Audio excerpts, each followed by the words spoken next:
until 3 years ago, my husband had a full-time secure job, no worries financially. We could meet the rent, had no debts, and got by okay. We had our hobbies, going away in our caravan most weekends. Some would say an ideal family life. Then, the bomb. My husband's health started to decline, and his work noticed that he was struggling. At first they reduced his hours, and then, when they thought he wasn't fit enough to do his job, they laid him off. He did manage to get another job, but the hours were only casual, and he couldn't earn enough to pay the bills. We weren't entitled to any help like working tax credits. I carried on regardless. His health continued to decline, and we started to get letters from the housing trust saying we were in rent arrears. By this time, we were also struggling to put food on the table. So I sold a few things, like the computer, and I even pawned my wedding ring. I was kidding myself that it was going to get better and we'd be okay. On top of all this, I could see my husband's health getting worse, and I was having to care for him when he had always been the main provider. It was so hard to see him so poorly when he'd never really been ill before. I was trying to keep everything afloat and deal with my own feelings and emotions. I was at the end of my tether.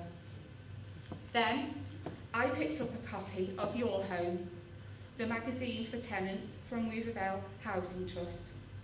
In it, I read about how you could lose your home if you didn't pay your rent, and to tell them if you were concerned.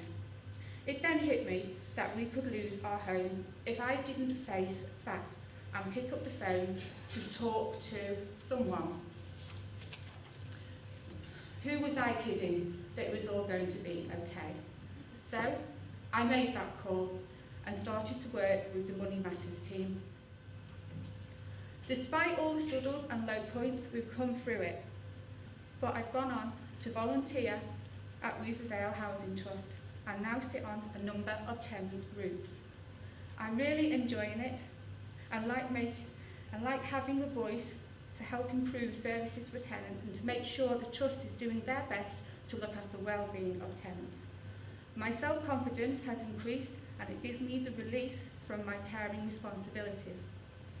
Never in a million years did I think I'd be here today doing what I'm doing. I really feel empowered to help make a difference and use my experience to help others and to let them know that you cannot hide away and that you can reach out for help because you can survive. What doesn't kill you only makes you stronger. We were living on £240 a month, and that was supposed to pay for all of our bills, which it didn't. So the 240 really didn't cover all the bills, so we didn't really have any money to eat. And I think for several years we went without a lot. I mean, there were several days where neither one of us ate anything. And it got worse because then I had to have an operation on my spine, and that failed, and it paralyzed me from the chest down. So here I am in the hospital. We're still not getting any income. I wanted to go home. So in order to go home, I had to have a hospital bed. But the problem was we lived in a one-bedroom flat, and the hospital bed and stuff would not fit in the bedroom. So they put me in the living room, in a bed, a hospital bed, in the middle of the living room, and I couldn't get out of bed. And I don't think I got out of bed, but maybe once in 5 months I spent in that bed. And at that time, we still had no money to eat, and here I am paralyzed from the chest down, and now I'm stuck in a bed. I lost a way to live. And what would make the system better is, the government to stop cutting places, because all the places that can help you are being cut out. They're being shut down, like food banks are being shut down. So that needs to come back to give people more choices of places they can go.